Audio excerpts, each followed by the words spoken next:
नमस्कार, मैं रजनी शर्मा छत्तीसगढ़ से आपके सामने अपनी कहानी अणु डाक लेकर प्रस्तुत हूँ, जिसमें मुख्य पात्र जो है और पूरा परिवेश बस्तर का ही है और बोली हल्बी की बहुलता है।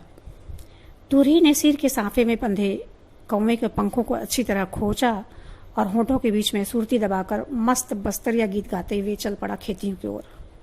खेतों में अलग अलग वक्त पे अलग अलग प्रकार के कार्य होते थे, जैसे धान बुआई, रोपाई, कटाई, मिसाई आदि आदि। गांव में संपन्न किसानों को खेतों में ही कई लोगों को काम मिल जाता था, पर इन सब से हटकर तुरही का काम होता था। बस्तर के सुदूर अंचलों में अब भी सूरज के उगने, चलने, ढलने के अनुसार ही खेती के कार्य किए जाते रहे हैं। तुरही का काम था कि 8-8 घंटे काम करने वाले श्रमिकों के लिए विश्राम की घोषणा करना कि अब खाने का समय हो गया है, अब घर जाने का समय हो गया है। दूर तक फैले खेतों में श्रमिक झुके कंधों से तुरही के बजाए हुए सूचना ध्वनि का इंतजार ही करते रहते थे। तुरही यथा नाम तथा गुण, 6 फुटिया कद, फक सफेद दांत, घुटनों के ऊपर बंधी धोती और सांचे में जड़ी पसलियां और पुष्ट बाहों की फड़कती मछलियां। वृषभ स्कंधी तुरही का डिलडॉल जितना बड़ा था, आवाज उसकी उतनी ही सुरीली। इतने प्रकार के सुमधुर आवाज मानो साक्षात सरस्वती ने उसके गले में विराज दिया था। उसके व्यक्तित्व का सबसे सुरीला पक्ष यह था कि वह सही अंदाज में नाप तोल कर दूरी के हिसाब से अपने स्वर यंत्र से पर्याप्त यथोचित संप्रेषण ध्वनि निकालता था। उसकी आवाज की मधुरता, तीव्रता, कर्कशता सभी समयानुकूल होती थी। कभी कभी तो वह अपने आसपास की उपलब्ध वस्तुओं की सहायता भी बखूबी लिया करता था। आगे आप देखते हैं कि गांव में आज मड़ई होने वाली थी। गांव का कोतवाल मुनादी करके गया था। मड़ई था या मानो पूरा बस्तर का गांव आ चुका था। तेतर रुख के पहले ग्राम देवता की पूजा अर्चना हुई, उसके बाद उसमें महुए के फूल अर्पित किए गए। फिर रंग बिरंगी चूड़ियां, बजरिया पान, बोबो, पकवान, सल्फी, लांदा, सुक्सी और न जाने उस हाट में क्या क्या बिक रहे थे। स्थानीय लेखियों के झुंड लुंगी में आधा मुंह छुपाए लजाते सकुचताए सामानों का मोल भाव पूछ रही थी। लेका मनसाफम में सिर को बांधे पान खाते तो कुछ पर तो सल्फी का सुरूर भी चढ़ चुका था। बच्चों का बोबो पकवान के लिए मचलना, गृहिणियों का नोन लेना, नमक लेना। बस्तर में सुदूर भीतरी गांव में आज भी नोन यानी कि साबुत नमक की डली की मांग रहती है। सफेद नमक, पिसा हुआ नमक क्या होता है वो आज भी नहीं जानते। इस मड़ई का सबसे रोचक हिस्सा तो रात को होता था। रात को नाट परब का मंचन होता था। भीड़ जुट चुकी थी, बस इंतजार हो रहा था कि तुरही का इशारा कब हो। तुरही ने तुरही यानी बस्तर का एक प्रसिद्ध वाद्य यंत्र अपने माथे से लगाया और बिल्कुल युद्ध स्तर पर गूंजने वाली दुधुम्भी सी ध्वनि निकाली। पूरी भीड़ ने जयकारा लगाया, जय हो दंतेश्वरी आयाचो। आज गांव की ओर जाने वाली कच्ची सड़क पर धूल ज्यादा ही उमड़ रही थी। अचानक गांव के पास अमराई में 2-3 सरकारी गाड़ियां आकर रुकी। उस गांव में अभी तक बिजली नहीं पहुंची थी। संचार के अन्य साधनों की तो बात ही छोड़िए। वहां के ऑफिसर ने हुक्म दिया, तुरही जल्दी हाजिर हो। तुरही दौड़ाया, काय है साहब, काय होली? कुछ नहीं, गांव के मुखिया बड़े बुजुर्गों को जल्दी बुला लाओ। तुरही ने अपने चित परिचित आवाज में ध्वनि निकाली, जिसका अर्थ था कि अमराई के पास वाले मैदान में मुखिया और अन्य लोगों को इकट्ठा होना है।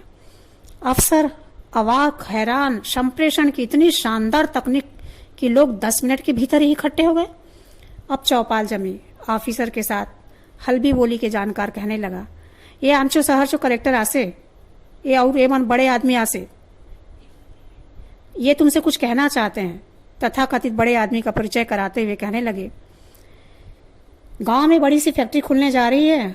इससे गांव का विकास होगा, स्कूल अस्पताल खुलेगा और उसके लिए हमें जमीन चाहिए, तो हम आपसे जमीन लेंगे और उसके बदले में आपको उचित मुआवजा देंगे।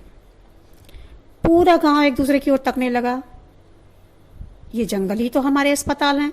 यहाँ की नैसर्गिक जड़ी बूटियों से सदियों से हम इलाज कराते आ रहे हैं और इसी से हमको पर्याप्त भात, नोन यानी कि नमक मिलता ही रहा है।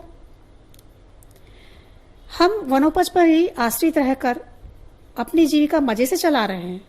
हमने इन जंगलों को पूजा है, बिना उन्हें नुकसान पहुंचाए स्वयं वात्सल भाव से ये जंगल जो भी अपने वनवासियों को देती है, उससे हमारा गुजारा तो बड़े आराम से होता आ रहा है। फिर हम और हमारे गांव को क्यों अधिक क्या चाहिए होगा? स्थानीय दलाल जो बड़े आदमी के साथ था कहने लगा, अरे जीवन में तुम लोगों ने जितना पैसा नहीं देखा होगा ना, उतना तुम्हें मिलेगा। कहते कहते उसकी दृष्टि या कुदृष्टि कहिए, बस्तर की अनावृत बालाओं की देहष्टि पर जा टिकी। अरे तुम मन के नुक्को सल्फी कुकरी खाओ मेरे दे, अर्थात तुमको ज्यादा सल्फी शराब खाने को पीने को मिलेगी, वह प्रलोभन दे रहा था। तमाम प्रकार के विज्ञापनों के पास का पासा शहरिया हुजूम फेंक कर गया था। पूरी रात गांव ने आंखों में गुजारी थी।